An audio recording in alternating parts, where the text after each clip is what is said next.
নমস্কার বন্ধুরা, জিকে বাংলা জ্ঞান চ্যানেলে তোমাদের সকলকে স্বাগত। আশা করি তোমরা সকলেই ভালো আছো। আজকের প্রথম প্রশ্ন, সাধারণত আমাদের মস্তিষ্কে বিদ্যুৎ উৎপন্ন হয়, কিন্তু মানুষের মস্তিষ্কের বিদ্যুৎ উৎপাদনের ক্ষমতা কত?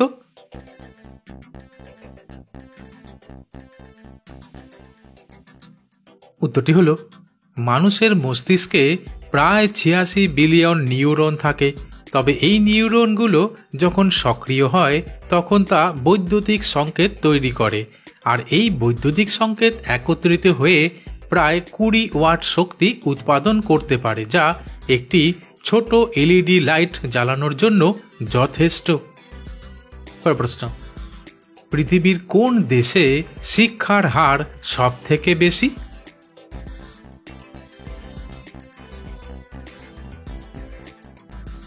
উত্তরটি হলো, আসলে এক সার্ভে রিপোর্টে প্রকাশিত হয়েছে যে পৃথিবীর সবচেয়ে শিক্ষিত দেশ হলো কানাডা।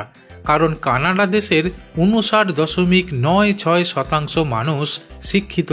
তবে এরপরই শিক্ষিত হওয়ার তালিকায় জাপান দেশ রয়েছে দ্বিতীয় স্থানে, কারণ জাপানের ৫২.৬৮% মানুষ শিক্ষিত। প্রশ্ন, কোন প্রাণীর শরীরে ৩টি হৃদয় আছে? বন্ধুরা, প্রশ্নগুলি ভালো লেগে থাকলে লাইক করে দিও।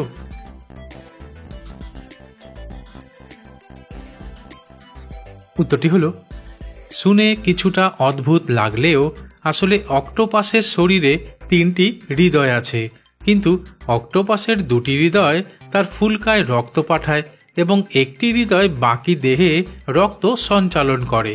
আসলে অক্টোপাস যখন সাঁতার কাটে তখন তার প্রধান হৃদয়টি কাজ করা বন্ধ করে দেয়। এই জন্য তারা বেশিরভাগ সময় হাঁটার মতো ধীর গতিতে চলতে পছন্দ করে। প্রশ্ন, ভারতের কোন রাজ্যের জনপ্রিয় লোকনৃত্য গরবা? বন্ধুরা, ঠিক এইরকম আরও অজানা নতুন নতুন প্রশ্ন উত্তর জানার জন্য আমার চ্যানেলটিকে সাবস্ক্রাইব করে দিও।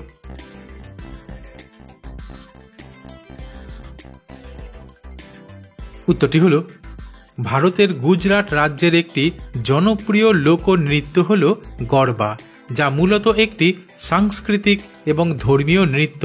তবে বিশেষ করে নবরাত্রি উৎসবের সময় এটি একটি গুরুত্বপূর্ণ সাংস্কৃতিক ইভেন্ট হয়ে ওঠে।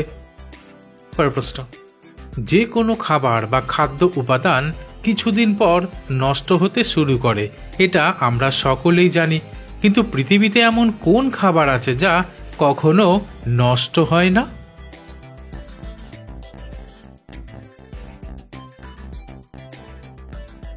উত্তরটি হলো, মধু হলো এমনই এক খাবার যা কখনো নষ্ট হয় না, তবে এর জন্য সঠিকভাবে সংরক্ষণ করতে হবে।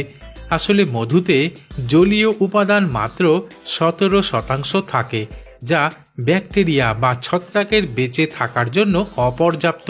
তাছাড়া মধুতে প্রচুর পরিমাণে চিনি থাকে, যা একটি হাইপার অসমোটিক পরিবেশ তৈরি করে, যেখানে মাইক্রো অর্গানিজম বাঁচতে পারে না। এমনকি মৌমাছিরা মধু তৈরি করার সময় এনজাইম যোগ করে হাইড্রোজেন পারঅক্সাইড তৈরি করে, যা মধুকে নষ্ট হওয়া থেকে রক্ষা করে। প্রশ্ন, ভাতের সাথে মাছ খেতে সকলেই ভালোবাসে, কিন্তু পৃথিবীর সব থেকে ছোট মাছের নাম কি?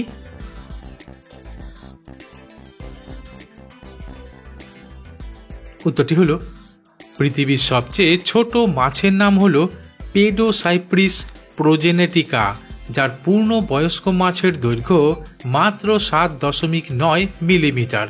তবে এই মাছ আকারে এত ছোট যে স্বচ্ছ শরীরের ভেতর দিয়ে এর অভ্যন্তরীণ অঙ্গ দেখা যায়, যা ইন্দোনেশিয়ার সুমাত্রা দ্বীপের পিট সোয়াম্পস এলাকায় দেখতে পাওয়া যায়।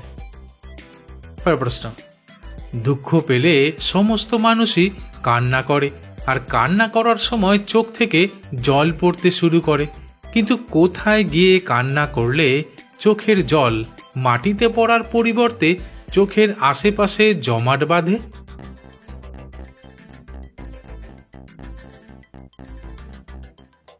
উত্তরটি হলো, অদ্ভুত মনে হলেও আসলে মহাকাশে কান্না করলে চোখের জল মাটিতে পড়ার পরিবর্তে চোখের আশেপাশে জমাট বাঁধে, কারণ পৃথিবীতে মধ্যাকর্ষণের কারণে চোখের জল নিচে গড়িয়ে পড়ে, কিন্তু মহাকাশে মধ্যাকর্ষণ না থাকায় জল নিচে পড়তে পারে না। ফলে এটি চোখের আশেপাশে থকথকে বলের মতো জমাট বাঁধে, যা চোখের পলক ফেলতে বাধা দেয় এবং কিছুটা অস্বস্তি তৈরি করে। প্রশ্ন, ভারতের সবথেকে বড় শহরের নাম কি?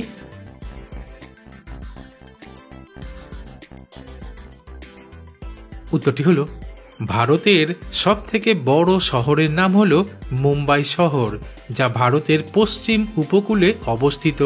তবে মুম্বাই শহর ভারতের অর্থনৈতিক কেন্দ্র হিসেবে পরিচিত, কারণ এখানে ভারতের শেয়ার বাজারের প্রধান কেন্দ্র, বোম্বে স্টক এক্সচেঞ্জ এবং বড় বড় আর্থিক প্রতিষ্ঠান রয়েছে। প্রশ্ন, শীতকালে প্রতিদিন ঠান্ডা জল খাওয়া কি ভালো?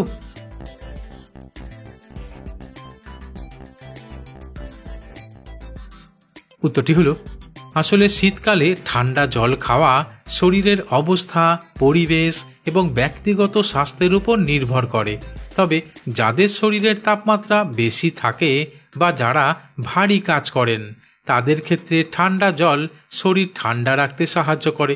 কিন্তু যে সকল মানুষের ইমিউন সিস্টেম দুর্বল, তাদের ক্ষেত্রে গলা ব্যথা বা সর্দি কাশি বাড়াতে পারে। এমনকি ঠান্ডা জল হজমে কিছুটা বাধাও দিতে পারে। প্রশ্ন, দুধে কি মিশিয়ে পান করলে পুরুষের শক্তি তৎক্ষণাৎ বাড়তে শুরু করবে?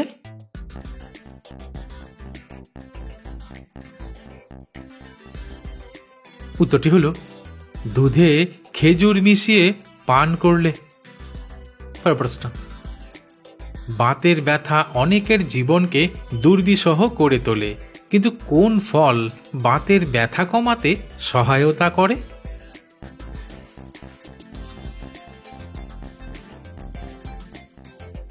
উত্তরটি হলো, চেরিতে উপস্থিত অ্যান্থোসায়ানিনস নামক একটি যৌগ প্রদাহ কমাতে কার্যকর। এমনকি এটি ইউরিক অ্যাসিডের মাত্রাও হ্রাস করে। তাই নিয়মিত চেরি ফল খাওয়ার অভ্যাস বাতের ব্যথা কমায়। তাছাড়া আনারস, কমলালেবু, ব্লুবেরি নিয়মিত খেলেও বাতের ব্যথায় উপশম পাওয়া যায়। বন্ধুরা, যেখানেই শেষ করছি, পরবর্তী ভিডিওতে নতুন কিছু তথ্য নিয়ে হাজির হব।